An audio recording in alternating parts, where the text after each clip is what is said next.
Hola, ¿qué tal? Buenos días. Buenas tardes. El día de hoy la comunidad estudiantil de física tiene el placer de traernos la charla eh, terapia. Ay, ¿dónde está el nombre? Es que lo tapa el. Terapia Terapia fotodinámica fotónica. en Bueno, ratones para cáncer de mama. esa terapia, de parte de la física Cristina Díaz Failach. Ella es egresada de la licenciatura en física de la Universidad Pedagógica de Colombia, Nacional, en Colombia.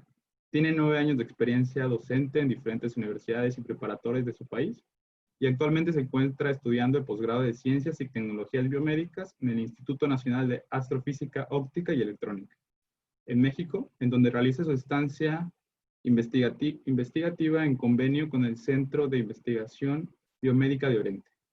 El título de la charla es Terapia Fotodinámica en Ratones, BALB/C para cáncer de mama. Muchísimas gracias, Cristina, por estar aquí con nosotros. Y pues es toda tuya la palabra. No sé si quieras agregar algo o empezar. No, está muy bien. Muchas gracias por la invitación. Voy a apagar la cámara tantito, porque a veces se cae la señal cuando estoy con la cámara prendida, como que es mucha exigencia. Pues bueno, buenas tardes a todos. No sé si se está viendo mi pantalla. Pues en primer lugar me gustaría agradecer la invitación a participar en estas pláticas y también pues a todos los presentes por escuchar y el interés que presentan en el tema. Como ya lo mencionaron, soy licenciada en física y pues actualmente estudio la maestría en ciencias y tecnologías biomédicas. Mi línea de enfoque es el de la biofotónica, pues por aquello de que soy licenciada en física. Y de hecho, inicialmente había pensado meterme de lleno pues, en la parte de la óptica, pero pues para un físico que no conoce mucho de la rama de la parte bio, es todo un reto pues, adentrarse en ese tema. Pues también comentarles que siempre me ha apasionado mucho un poco todo lo que tenga que ver con las ciencias médicas, entonces pues esta fue una oportunidad perfecta como para combinar esto de la física un poquito pues, con la rama de la medicina. En el área de la biofotónica del INAOE, pues yo estoy vinculada al proyecto de terapia fotodinámica para cáncer. Pues más adelante explicaré un poquito para esto.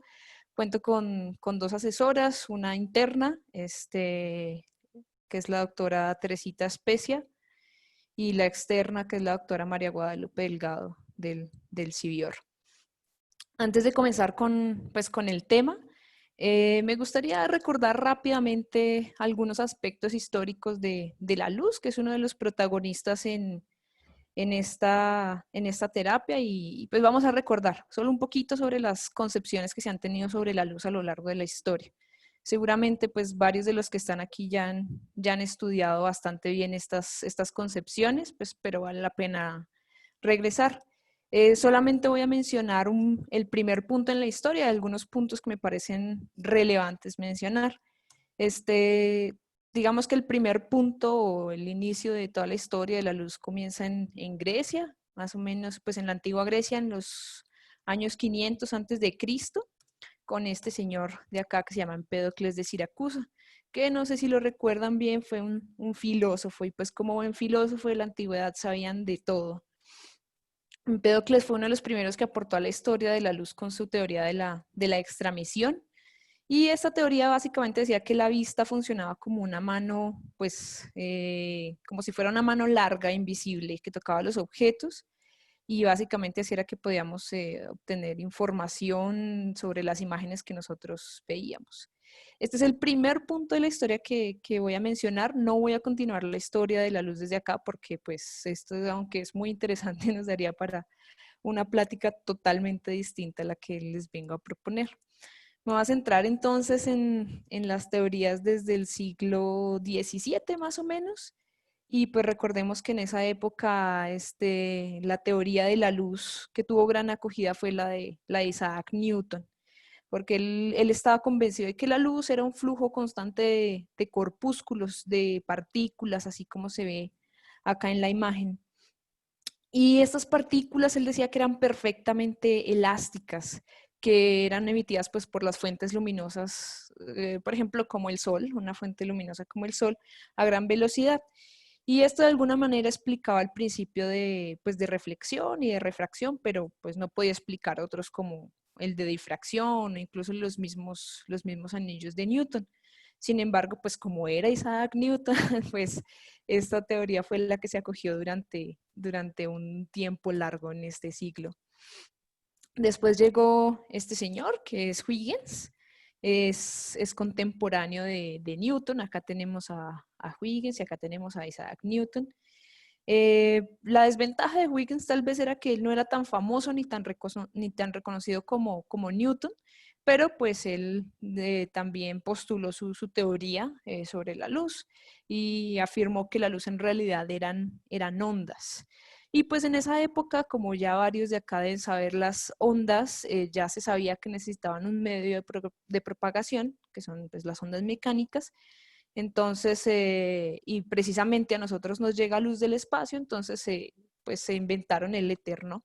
El éter como un medio de propagación que era tan sutil que pues no afectaba el movimiento de los planetas. La teoría de Huygens pues explicaba entre otras cosas muy bien el principio de reflexión y de refracción, pero pues incluso el de difracción, pero pues como él no era Newton, ni tan reconocido como Newton, esa teoría tuvo que esperar hasta que llegara Jung con su experimento de la doble rendija y los experimentos de Fresnel con la difracción. Entonces fue hasta ese momento que la teoría de Huygens toma pues validez, ¿no?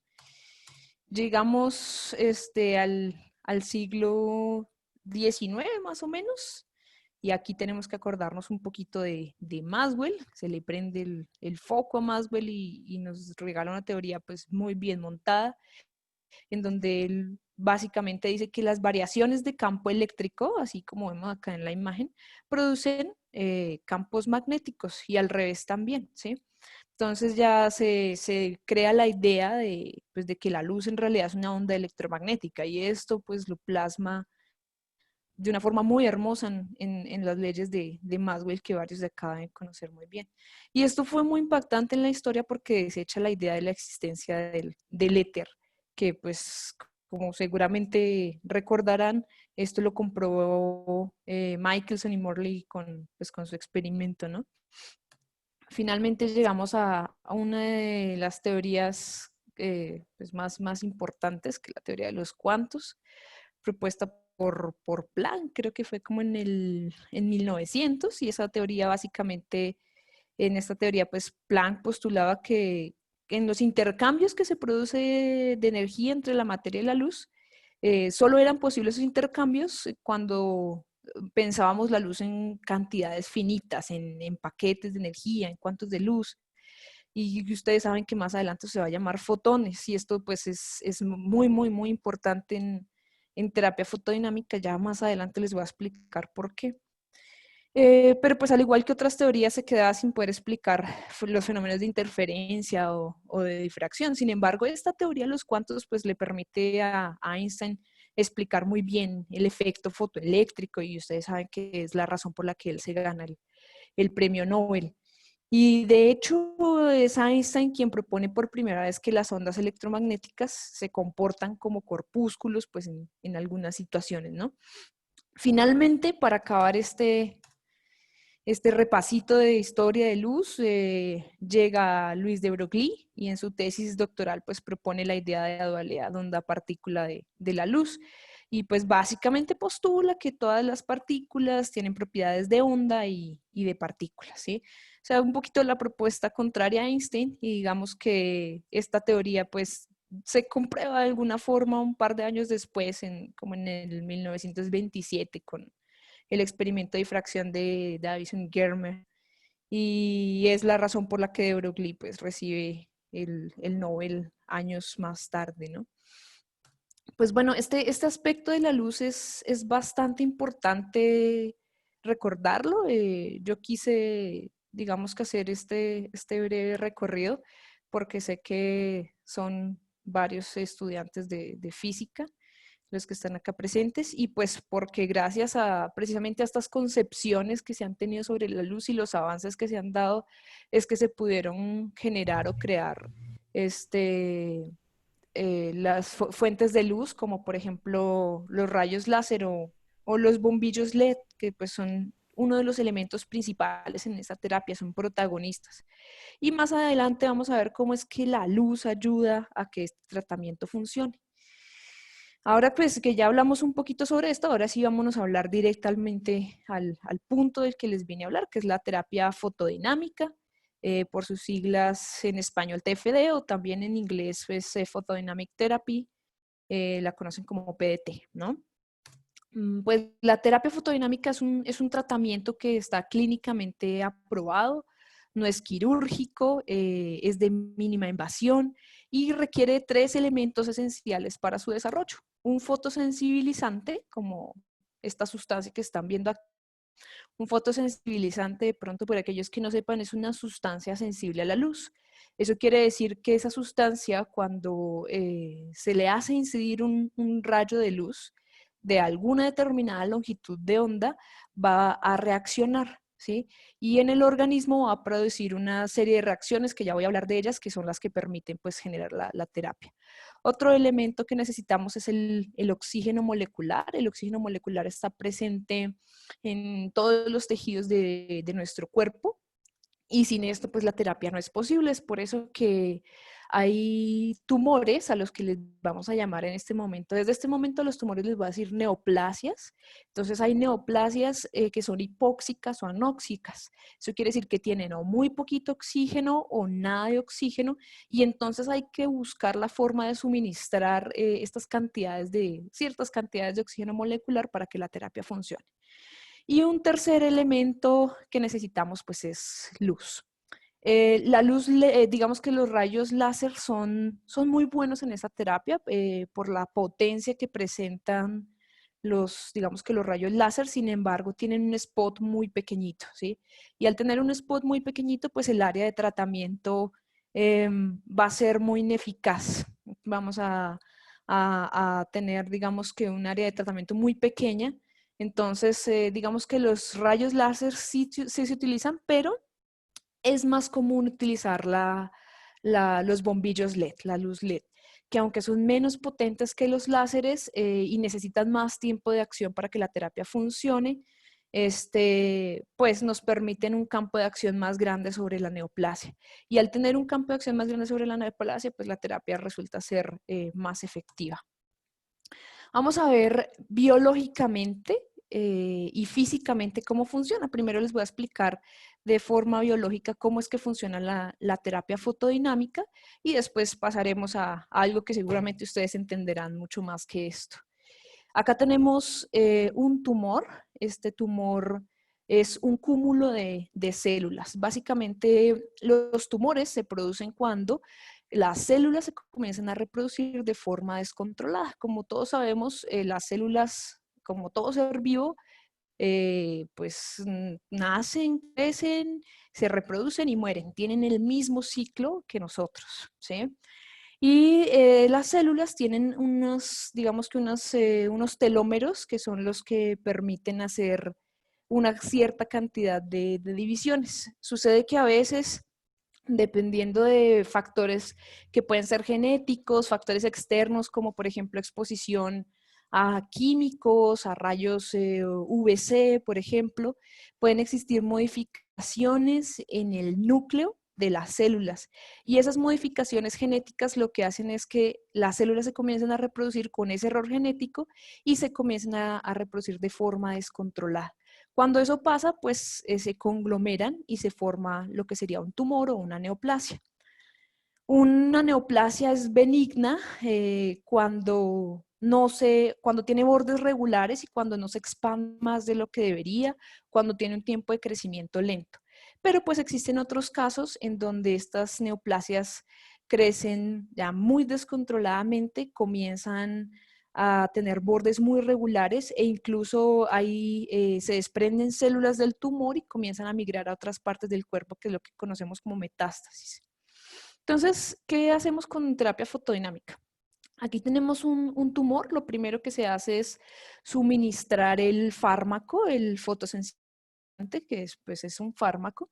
Se puede suministrar pues, por varias formas, ¿no? Se puede suministrar pues, de forma tópica, de forma oral o de forma intravenosa.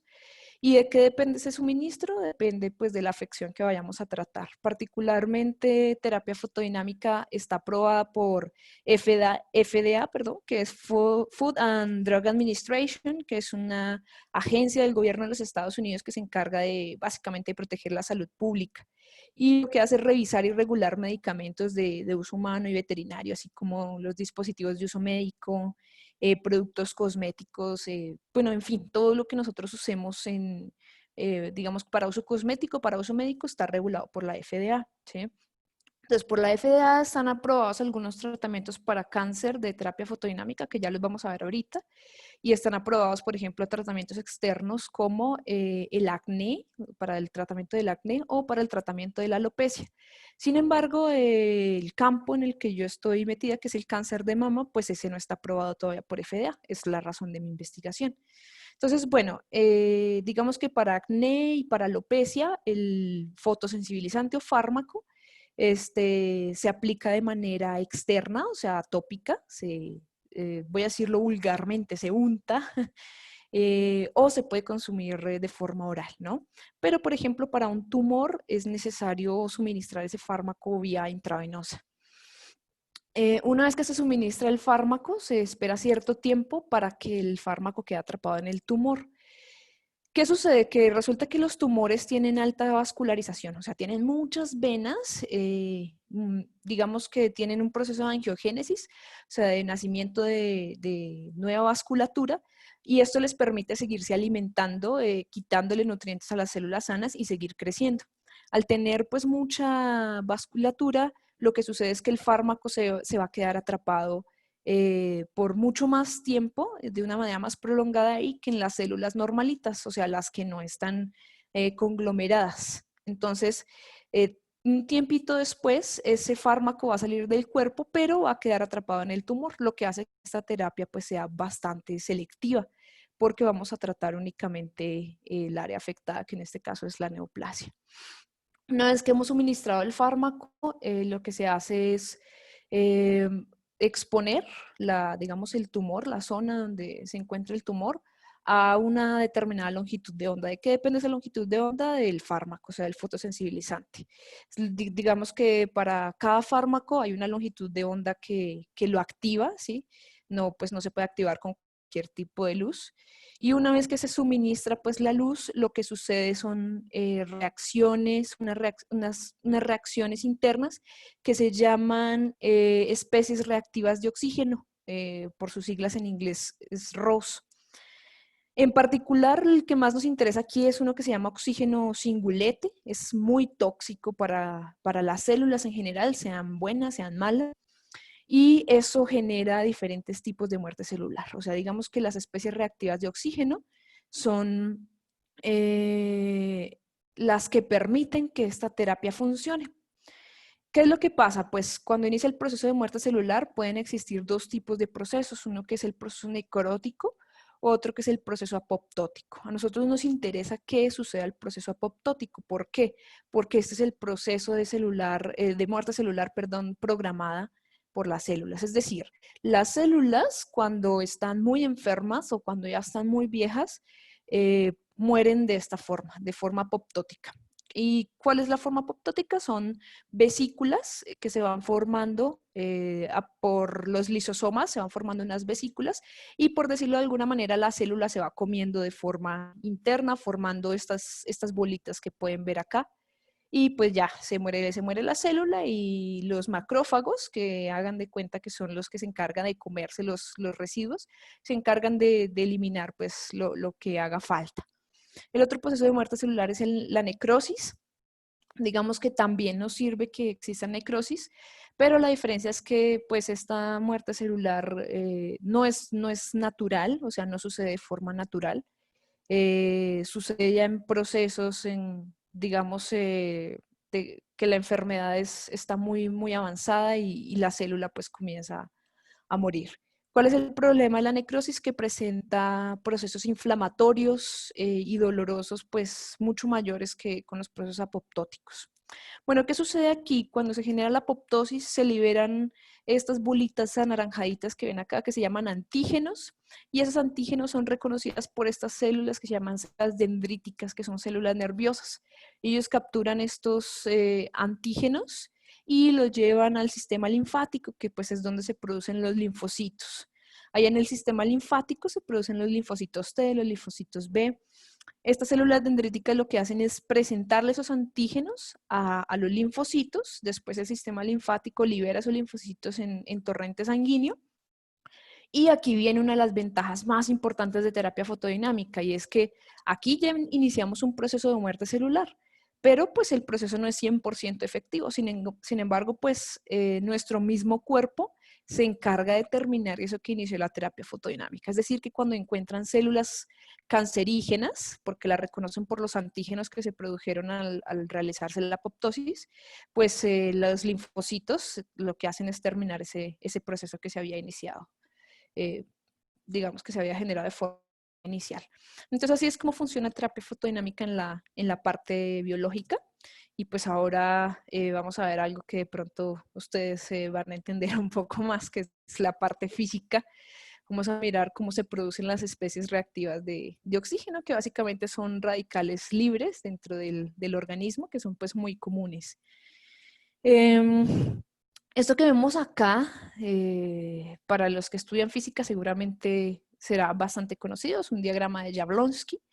El diagrama de Jablonski nos muestra pues diferentes niveles de energía y las reacciones que se puede producir con una determinada molécula, ¿sí? Acá tenemos en realidad dos diagramas de Jablonski. Tenemos este primero aquí que estoy señalando con mi puntero, y este segundo diagrama, sino que pues los he dibujado de esta forma para poder explicar cómo interactúa el fotosensibilizante y el oxígeno molecular.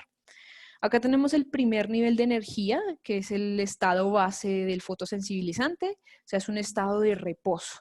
La molécula fotosensibilizante ingresó al cuerpo y está en estado de reposo, y mientras no absorba ningún fotón, no hay ningún problema. Él va a seguir en estado de reposo.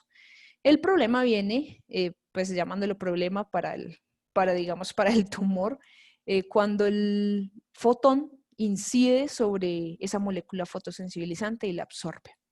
¿Qué sucede internamente? Pues comienza un proceso de excitación, en donde esa molécula de fotosensibilizante va a saltar de su estado base a un estado más excitado llamado estado S1. Este es el estado excitado del fotosensibilizante. ¿Cuál es el problema de estar en ese estado excitado? Que el tiempo de vida del fotosensibilizante ahí es muy corto. Es del orden de los nanosegundos, y por esa razón, pues digamos que la molécula tiene que regresar a su estado base, porque en la naturaleza todo funciona así, ¿sí? Todo tiende a estar en estado, digamos, neutro, ¿no? Entonces la molécula pues trata de regresar a su estado base de menor energía, y puede hacerlo pues a través de varios procesos. Este primer proceso que ustedes ven acá es un proceso de fluorescencia, ¿sí? Entonces lo que hace es regresar a su estado base y libera ese exceso de energía en forma de fluorescencia. Otro proceso que puede surgir es conversión de energía interna. Pero digamos que en terapia fotodinámica el que más nos interesa es este que ocurre aquí, que es pasar de este estado excitado a un estado menos excitado, pero un estado en el que hay una prolongación mayor de la vida útil pues, del fotosensibilizante.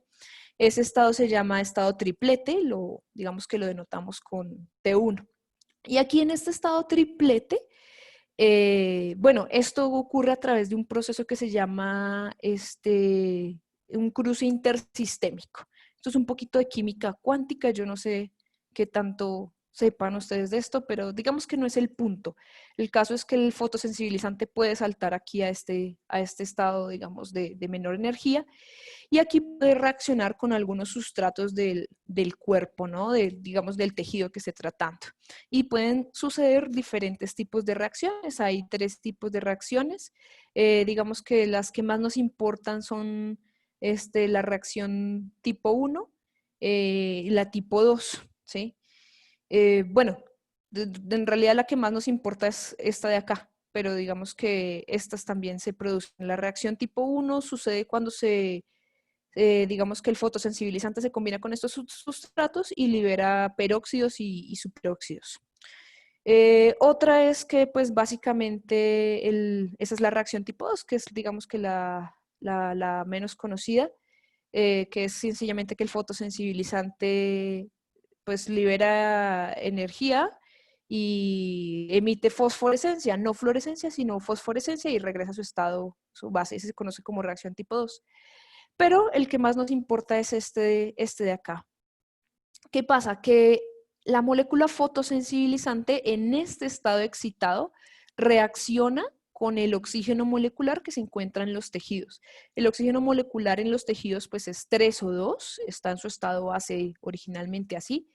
Cuando interacciona el fotosensibilizante con el tejido, entonces se produce una reacción de transferencia de energía. Esa energía que tiene más ese fotosensibilizante se lo transfiere al oxígeno molecular, él salta a un estado de energía más excitado, al que llamamos estado singulete, y entonces se convierte de 3O2, pasa a ser oxígeno singulete, que lo denotamos de esta forma. Al final, pues digamos que se emite también fosforescencia cuando ya se termina todo el proceso. Pero cuando llega a este estado excitado de oxígeno singulete, ahí es cuando comienzan a ocurrir los procesos de muerte celular. Y el tiempo de vida es corto, esto es del orden de nanosegundos a microsegundos, que es lo más que se puede esperar. Y para mirar qué tan efectivo fue el proceso, pues hay algunas técnicas en donde se mide la fosforescencia del oxígeno singulete, y pues si hay mucha fosforescencia, sabemos que el tratamiento pues ha tenido bastante éxito. Si hay poca fosforescencia, quiere decir que pues había poco oxígeno molecular o que no hubo una buena interacción entre el fotosensibilizante y el oxígeno molecular. Pues vamos a ver un poquito de historia de la terapia fotodinámica, porque algo que tenemos que saber es que esta no es una terapia nueva, ni tampoco es reciente. Vamos a ver unos aspectos muy superficiales y rápidos de la historia de la terapia fotodinámica. Resulta que en la antigüedad, pues los egipcios hicieron uso del sol para curar enfermedades. No se llamaba terapia fotodinámica, sino se llamaba helioterapia. Y culturas como la azteca y la inca usaban esa helioterapia. Lo que hacían era tomar algunas plantas, hacer sustratos de esas plantas, aplicarlas de forma tópica, pues porque en esa época no se podían hacer de forma intravenosa y creo que tampoco es muy conveniente. Y ellos miraban que al interactuar el sol con esa sustancia que aplicaban en la piel, sucedían algunas reacciones, ¿no? No todas las reacciones eran buenas, pero al ver que sucedían estas reacciones se dieron cuenta que para algunas plantas particularmente funcionaba y pues se curaban las enfermedades. Entonces, desde esta época viene. Hay 3 periodos de desarrollo de la terapia fotodinámica. Hay un periodo precursor que va desde el año 3000 a.C. hasta el 1957. En esta primera parte, en el 3000 a.C. hasta el 1699, pues sucede lo que ya les comenté, y es que se usaba la helioterapia en diferentes civilizaciones y curaban enfermedades como estas que estén viendo acá, el raquitismo, el vitiligo, la psoriasis, varias enfermedades de la piel sobre todo. Más o menos en esta época del 1700 al 1889, digamos que se presentan como tal unos primeros informes ya muy serios sobre cómo la luz afecta de manera positiva digamos que en el tratamiento de algunas de esas enfermedades como raquitismo, escorbuto, parálisis y debilidad muscular. Y digamos que lo más importante de esta época es lo que realizó Finsen, que pues él es el padre de la fototerapia, que fototerapia es como, de hecho se llamó antes de que fuera terapia fotodinámica. Él hace uso de la fototerapia con luz ultravioleta y logra, digamos, curar el lupus vulgaris y la viruela. Y es algo por lo que recibe el premio Nobel. Sin embargo, en esa época, pues todavía no se conocía que la luz ultravioleta puede producir efectos, bueno, más bien mutaciones genéticas, ¿no?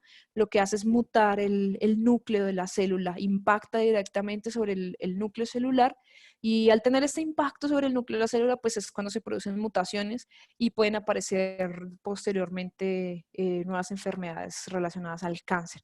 Entonces se curaba el lupus, pero después las personas podían contraer, pues desarrollar, perdón, un cáncer, ¿no?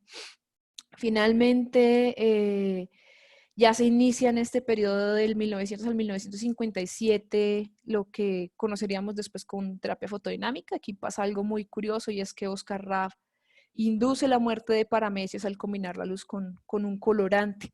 Esto fue una cosa de la historia muy, muy graciosa porque él estaba haciendo algunos estudios sobre los paramecios con una sustancia llamada naranja de acridina y tenía unos recipientes pues expuestos allá a su ventana y otros por allá guardados en una parte lejana a la luz. Una noche pues él dejó estos tarritos ahí en la ventana y sucedió una tormenta eléctrica. Y cuando él regresó a ver los paramecios, los que estaban ahí expuestos a la ventana, habían muerto, ¿no? Digamos que había sucedido, algunos habían muerto y a otros habían tenido como especies de cambios morfológicos.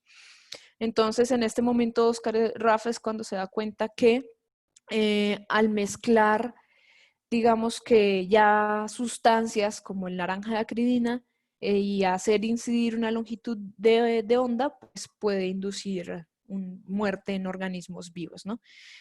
También se establecen algunas bases para la terapia fotodinámica y ya se comienza a establecer esa terapia como un método de tratamiento y como un método de diagnóstico.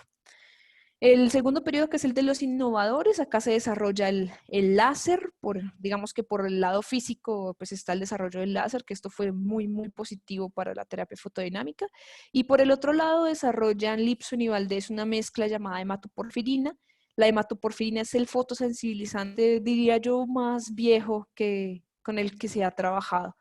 De hecho, este es uno de los que ya está aprobado por FDA, sin embargo, tiene algunas complicaciones, como por ejemplo que las personas no pueden salir a la luz solar por un periodo de 24 a 48 horas, porque pues podría producir efectos adversos bastante delicados. Precisamente podría producir muerte celular en lugares donde no nos interesa.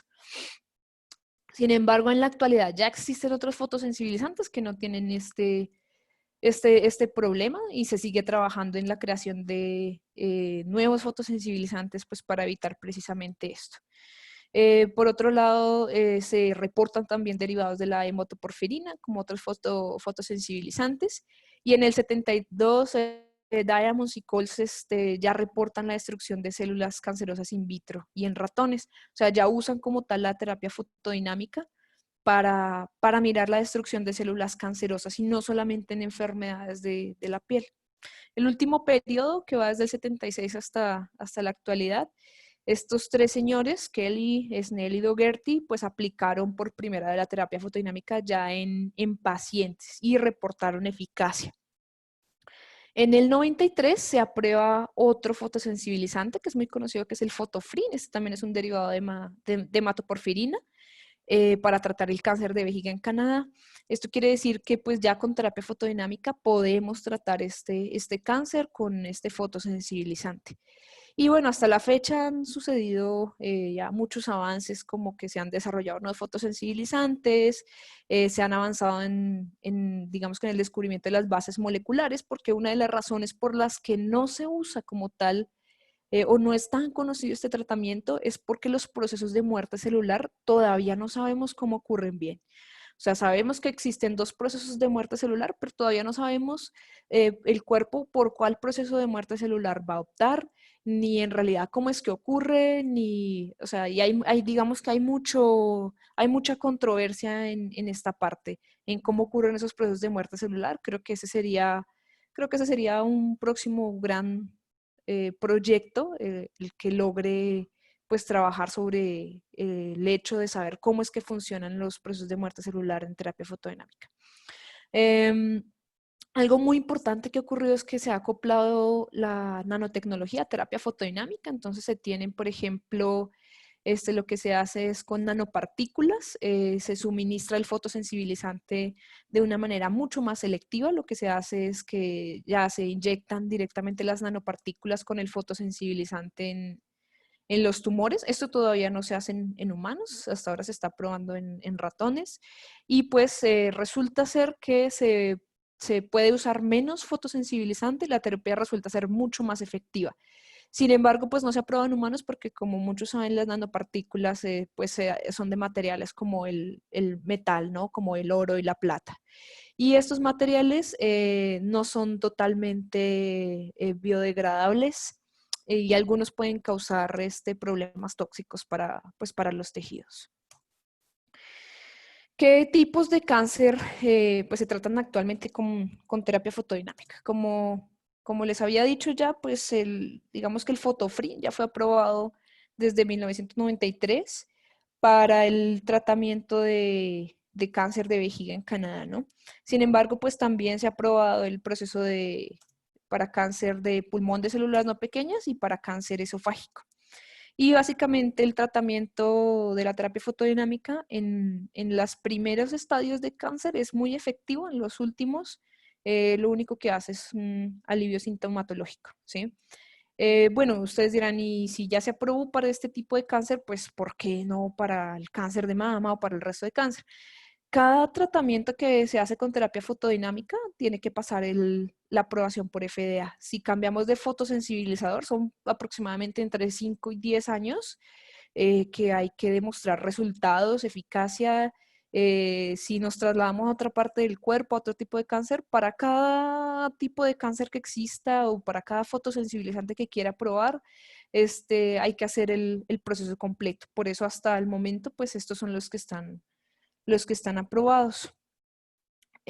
Por otro lado, yo estoy en este campo de terapia fotodinámica de cáncer de mama, pues precisamente porque es uno de los que todavía no se ha aprobado. Hasta la fecha, pues no hay datos sobre seres humanos del efecto que tiene terapia fotodinámica en cáncer de mama.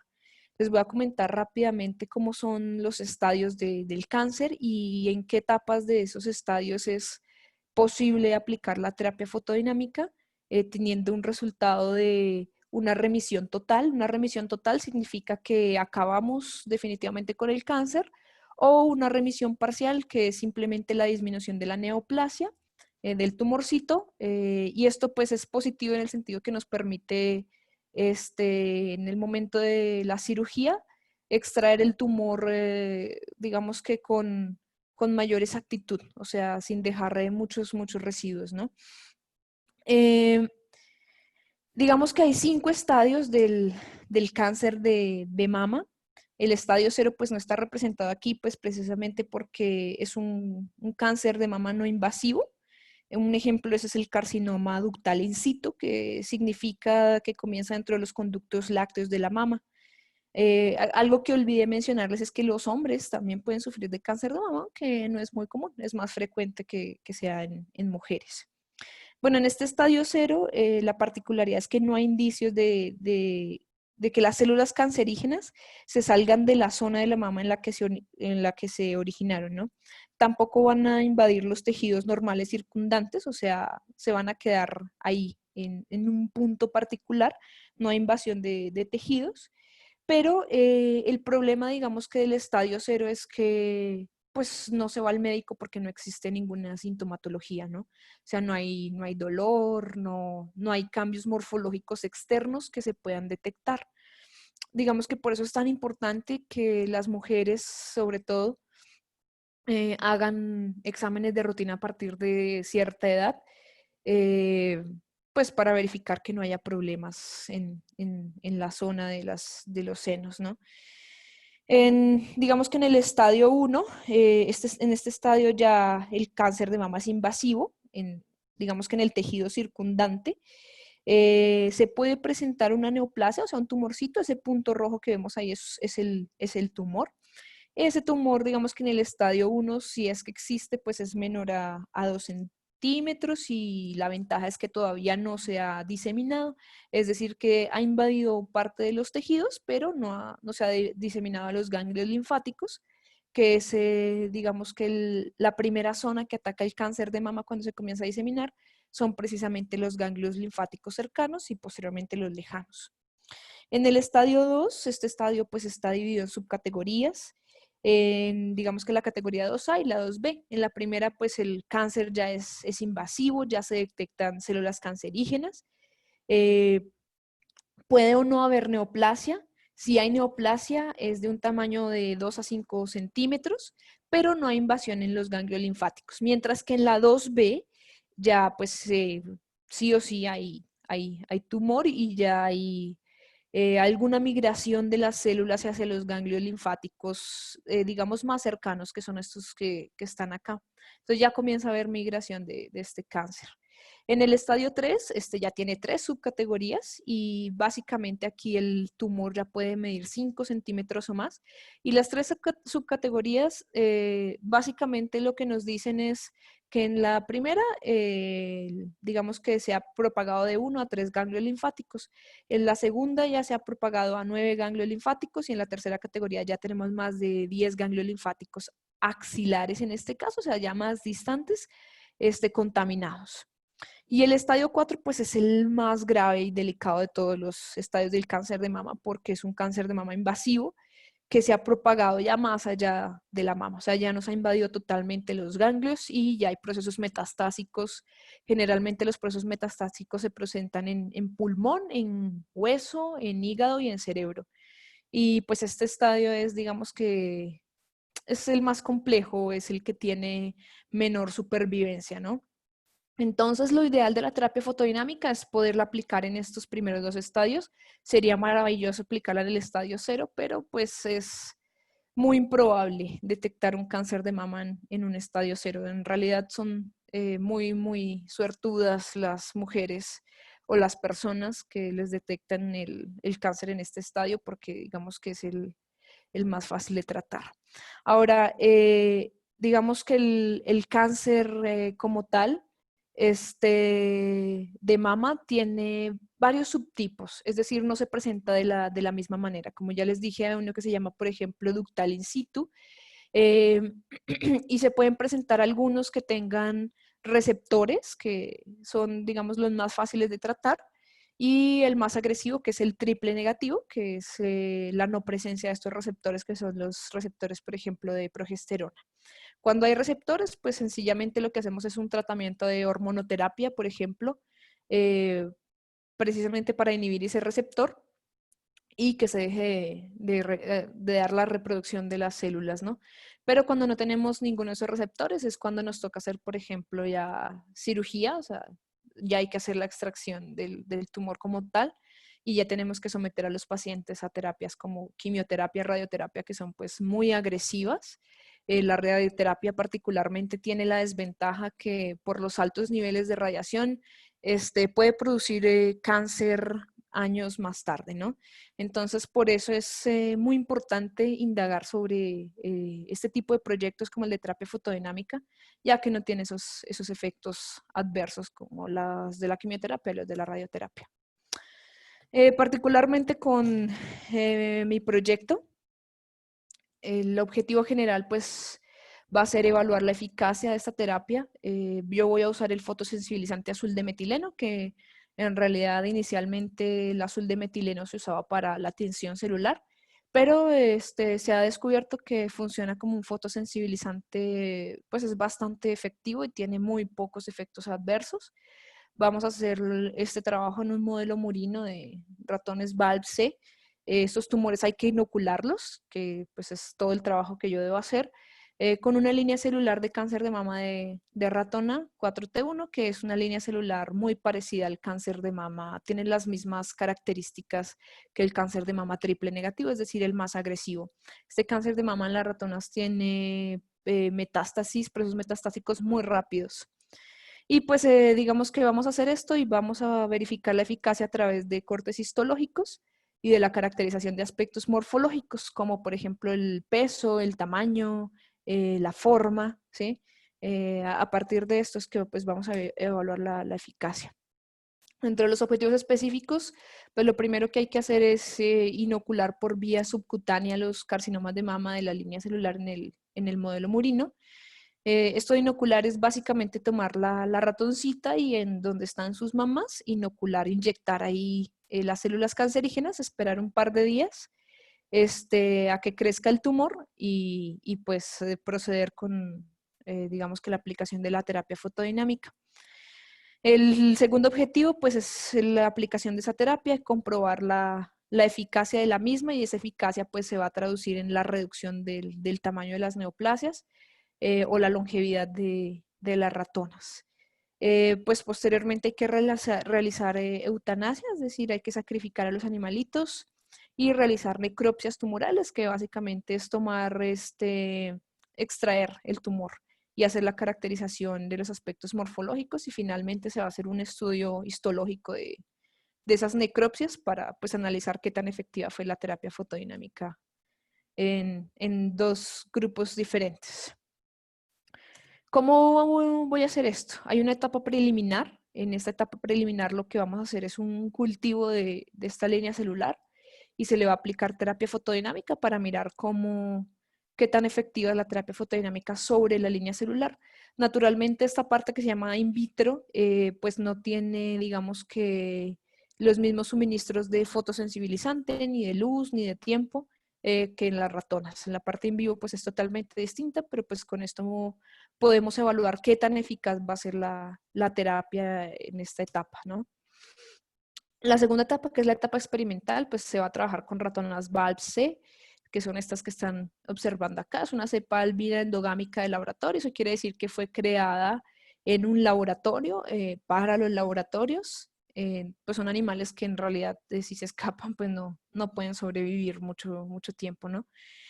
Estas cepas se utilizan para trabajar en cáncer y en inmunología. Las utilizan para otras cosas también, pero principalmente, pues digamos que la investigación la trabajamos a partir de estas dos. Esta etapa es la que se va a desarrollar en el Centro de Investigación Biomédica de Oriente, el CIBIOR, con la doctora pues María Guadalupe, que es mi asesora externa. Y pues los aspectos que tenemos que tener en cuenta es que se va a tener un grupo más o menos de 24 ratonas que se van a dividir en 4 subgrupos de 6 ratones cada uno. El tipo, pues ya se los comenté, el peso más o menos que para los físicos no es peso, sino es masa, pero vamos a dejarlo en peso. Es de 18 a 20 gramos aproximadamente. Vamos a tener ratones de 8 semanas de edad más o menos. Y vamos a empezar a aplicar la terapia cuando el tumor tenga un tamaño de 100 milímetros cúbicos. Esto se calcula a partir de una ecuacióncita muy sencilla con algunas medidas que se realizan con un PDRI. Digamos que la siguiente parte de esta etapa es nuevamente el cultivo de esta línea celular, pero ya para hacer la inoculación en las ratoncitas. Y pues posteriormente se va a suministrar el fotosensibilizante y se va a exponer a una determinada longitud de onda. Yo voy a trabajar con una longitud de 670 nanómetros, que más o menos es el rojo. Esta terapia pues suele ser más efectiva cuando se usa infrarrojo, pero pues todavía no conocemos, digamos que no tenemos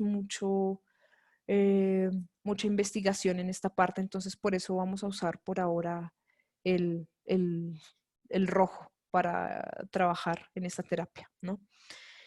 Toda esta experimentación pues se van a realizar bajo los acuerdos y protocolos de bioética en el CIBIOR. Y pues pasamos a la última etapa, que es la etapa post-experimental. En esta etapa pues lo que hacemos es sacrificar los ratones, extraemos el tumor. Como hay un grupo control, a ese grupo control lo que se hace es inocularle las células tumorigénicas de cáncer, pero no se les aplica ningún tratamiento. Entonces lo que se hace es comparar básicamente qué tan diferentes son los tumores del grupo al que no se le hizo nada con los grupos a los que se les aplicó terapia fotodinámica. Y ustedes dirán, bueno, pero eran varios grupos. Bueno, es que se van a aplicar distintas cantidades de fotosensibilizantes y se va a hacer, digamos, aplicaciones de distintas potencias en la luz.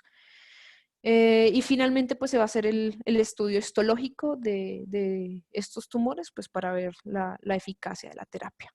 Entonces, pues básicamente este es el proyecto en el que yo trabajo. he mezclado un poquito de física con un poquito de biología, de química y un montón de cosas más. Muchas gracias por la invitación. Pues no sé si tengan alguna pregunta, aquí estoy a su disposición. Bueno, muchísimas gracias, Cristina. Creo que está muy interesante. Pues bueno, no hay por el momento preguntas escritas. Vamos a esperar a ver si hay preguntas. Yo personalmente tengo una. Adelante. ¿Qué longitud de onda ocupas? ¿Ocupas 670 nanómetros. es luz verde, creo? No, ese es el rojo. Entonces, ¿qué color viene siendo? ¿O es infrarrojo? No, el infrarrojo ya comienza más cercano como a los 700 nanómetros. El 670 solamente es el rojo, digamos que se acerca un tantito al infrarrojo, pero no, sigue siendo luz roja. Lo vamos a hacer con luz LED. Ajá. Ok, tenemos una pregunta de parte de Angie Figueroa. Nos dice, Ajá. ¿las células cancerígenas inoculadas se aplican en diversas partes del cuerpo o en específico en las mamas de las ratonas? Solamente se aplican en las mamas, ya que digamos que la ventaja de trabajar con ratonas son dos cosas. La primera es el poco tiempo que necesita, por ejemplo, el tumor para crecer. Es cuestión de 5 días, por ejemplo, para notar ya un nódulo como tal en la mama y que la fisiología de la ratona es muy similar a la fisiología de los seres humanos. Entonces, por eso las ratoncitas tienen 6 mamas, y se aplica únicamente, exclusivamente en las mamas. Puede ser en una o en varias mamas. Ajá. Ok. Tenemos una parte de Josué, que le mandó saludos. Ok. Él nos pregunta, ¿cuánta evidencia debe tener un tratamiento como este para estar en el mercado? Bueno, son años de investigación. Digamos que el trabajo en el proyecto en el que yo estoy trabajando, ya tiene varios años. Pues primero se tuvo que realizar toda la parte in vitro, es decir, solamente el del cultivo, no específicamente con la línea celular que yo trabajé, sino mirar, por ejemplo, terapia fotodinámica en cáncer de mama in vitro y mirar cómo actúa la terapia fotodinámica. Una vez que se tienen resultados favorables de esa parte in vitro, este puede ser un trabajo de, no sé, 2, 3 años. Luego pasamos a la parte en vivo, que es pues digamos que la parte que yo voy a realizar. Si todo sale bien y yo tengo resultados positivos, eso es una primera base. Sin embargo, hay que seguir investigando. O sea, digamos que no podría pretender que por decir algo, con los resultados que se obtenga de este trabajo investigativo de una vez pase a la parte clínica. Posteriormente tendrán que venir más investigaciones sobre la parte in vivo, mirar eficacia, procesos de muerte celular y demás. Y la última etapa es una etapa preclínica en donde ya se comienza a aplicar con pacientes, pero pues en este caso tiene que haber ya publicaciones y pues, artículos, tiene que haber muchas pruebas de que la terapia en realidad es eficaz para pasar a una fase clínica, que ya sería la aplicación de pacientes. Pueden pasar, qué sé yo, 10 años antes de que esta terapia sea aplicada pues ya a seres humanos como tal. Ok, tenemos una pregunta de parte de Gustavo Viteri. Él nos pregunta que en cuanto a la terapia fotodinámica, ¿se puede usar la misma longitud de onda para todo el cuerpo en caso de que hubiera otros tipos de cánceres? ¿O de qué depende la longitud de onda? La longitud de onda depende del fotosensibilizante. Digamos que las sustancias que nosotros usamos como fotosensibilizantes tienen una activación en diferentes longitudes de onda, ¿sí? Por ejemplo, el fotofrin y las hematoporfirinas y sus derivados también funcionan muy bien con el rojo. Sin embargo, algunos han probado, por ejemplo, con infrarrojo, o sea, ya más hacia el 700, es mucho más energético. Perdón, es menos energético, es más potente. pero funciona muy bien. Entonces depende de qué del fotosensibilizador. En el caso mío, que es el azul de metileno, el azul de metileno se activa muy bien con el rojo, ¿no? Por ejemplo, el azul, a pesar de que funciona muy bien para, digamos, hay otra parte de la terapia fotodinámica, que es no para matar, sino de hecho es para hacer crecer células.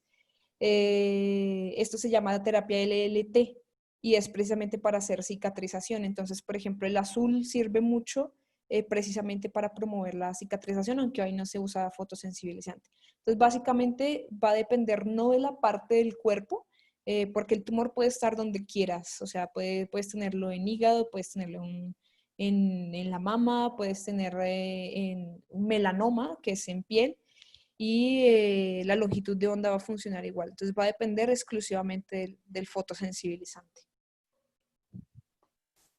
Ok. Una pregunta de parte de Angie Figueroa, la cual nos pregunta que cuáles son todos los equipos que se requieren para hacer esto, para la investigación. Bueno, digamos que para la parte in vitro, pues requerimos precisamente incubadoras, necesitamos, bueno, la incubación es, o la incubadora es un aparato, un dispositivo que nos permite tener las mismas condiciones corporales, pues del ser humano, o sea, que esté, por ejemplo, a 37 grados Celsius, que tenga una saturación de oxígeno de aproximadamente, de dióxido de carbono, perdón, del 5%.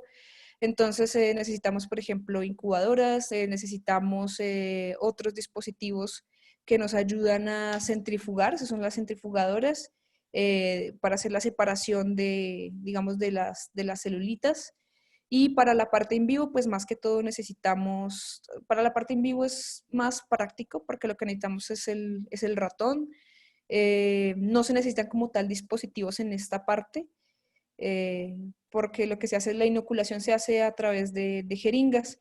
El dispositivo, digamos, de luz que usamos, el que pretendemos usar, es un dispositivo que está diseñado precisamente en el INAOE por otro de mis compañeros de maestría. En esta pretendemos hacer dos tipos de, digamos, de suministro de luz, que uno es por fibra óptica, y de fibra óptica sí sería un poco más invasivo porque hay que introducir la fibra óptica en el tumor, y otra que es externa, o sea, tener digamos, la bombilla de luz LED de forma externa. Y para la fase final necesitamos un microscopio, bueno, microscopios, se pueden usar microscopios de fluorescencia, aunque los de campo claro, oscuro también son bastante útiles, por decirlo de alguna manera. Los de fluorescencia se usan ya cuando queremos mirar más como la efectividad, si queremos medir, por ejemplo, oxígeno singulete, aunque este es un proceso mucho más complicado, requiere de otro tipo de dispositivos. Entonces, en realidad no requiere así de gran cantidad de dispositivos, es decir, si esto pasa a la fase clínica, sería un tratamiento muy, muy económico, porque lo único que necesitamos es la disposición de los fotosensibilizantes, digamos, equipo intravenoso y los dispositivos de luz LED, que pueden ser arreglos de múltiples dispositivos, de múltiples bombillitos, perdón, o puede ser una lámpara como tal de luz LED. Entonces no es algo que requiera de muchos dispositivos, ¿no? Pues para esta parte que es la experimentación requerimos de eso precisamente por la fase en la que estamos. Ok, vale, vale. Tenemos una pregunta en caso de querer conocer más del tema, ¿cuál es el correo? Si quieres te lo escribo ahorita por el chat, se los puedo dejar mi correo Vale, vale. institucional. A ver, déjame desactivar este puntero.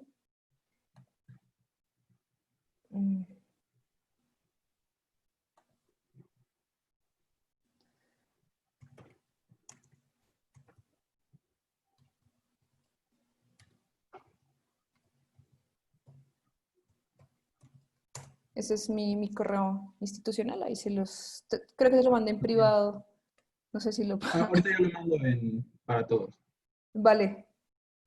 Vale, vale, gracias. Y tenemos una pregunta más, que es algo que yo Yo también tengo una duda.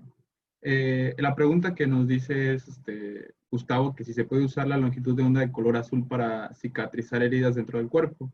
Y yo de una vez hago la mía, que es los tumores que se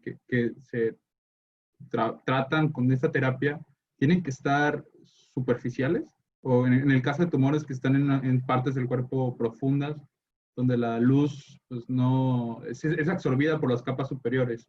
Ajá. Entonces, ahí cómo se hace o qué se Buena, puede. buena pregunta. Sí, sí, te entiendo la pregunta. En el caso en el que yo voy a trabajar, el tumor que se genera de forma muy superficial. Tanto que tú tomas la ratona y puedes mirar el nódulo. En el caso de tumores ya más profundos, como por ejemplo un tumor en cerebro, este es más complicado de tratar con terapia fotodinámica porque efectivamente una de las desventajas que tiene es que la luz no va a penetrar, o pues dependiendo de la luz que utilicemos, no va a penetrar todas las capas de la piel. Entonces funciona muy, muy bien para tumores externos. ¿Qué hacemos cuando hay un tumor, por ejemplo, en cáncer de pulmón? Entonces, en cáncer de pulmón, lo que se hace es hacer la cirugía y en el momento en que se está haciendo la cirugía, ahí mismo se aplica terapia fotodinámica. Es decir, ahí se inyecta el fotosensibilizante, ya estando el cuerpo en exposición, perdón, los pulmones en exposición, se aplica la terapia fotodinámica. Lo mismo en cerebro, en caso de que fuera así, ahorita en cerebro no está aprobada. Para el caso de cáncer, por ejemplo, en cerebro, la investigación que se está haciendo ahorita se hace ya insertando dispositivos, el dispositivo lumínico que es a través de fibra óptica, pues la fibra óptica que es de vidrio, pues digamos que no tiene efectos tóxicos sobre los tejidos, entonces ya es una terapia mucho más invasiva. Entonces ahorita digamos que en el caso de nosotros, la superficialidad del tumor pues va a ayudar bastante porque la luz penetra muy bien a niveles muy, muy superficiales. Por eso es que, por ejemplo, terapia fotodinámica para tratar un melanoma sería perfecto, que un melanoma es un cáncer de piel. Pero para uno más profundo, pues sí sería necesario hacerlo sería más invasivo, aunque al igual que, perdón, a diferencia de quimioterapia, pues tendría menos efectos tóxicos y menos efectos adversos en el cuerpo. Y la luz azul, digamos que esta parte de LLT o fotobiomodulación, que también se llama, digamos que hasta ahora se está trabajando en heridas de la piel, en cicatrización en piel, pero pues la idea es que a posterior pues se pueda tratar heridas internas. Sí. Vale, vale. Creo que no hay más preguntas. Vamos a esperar. Pero por el momento he leído todas. Eh, y bueno, la verdad que ha sido, personalmente yo creo que muy interesante ver cómo pues se aplica la óptica, óptica aplicada totalmente en cuanto a la parte médica y en algo muy, muy interesante. Pues bueno, espero que pronto tengan resultados y que siga siendo prometedora esta terapia y que en unos cuantos años esté al alcance de todos. Y muchísimas gracias, Cristina. Ha sido un placer tenerte con nosotros. Eh, pues bueno, nada más que comentar. No sé si quieras decir algo. No, pues muchísimas gracias por la invitación y a los presentes por el interés en el tema. Fue todo un placer estar acá. Muchas gracias. Bueno, muchísimas gracias a todos. Les recordamos que grabamos todo y lo subimos a YouTube. En el canal aparecemos como Comunidad Estudiantil de Física. Y pues gracias a todos. Hasta luego. Hasta luego.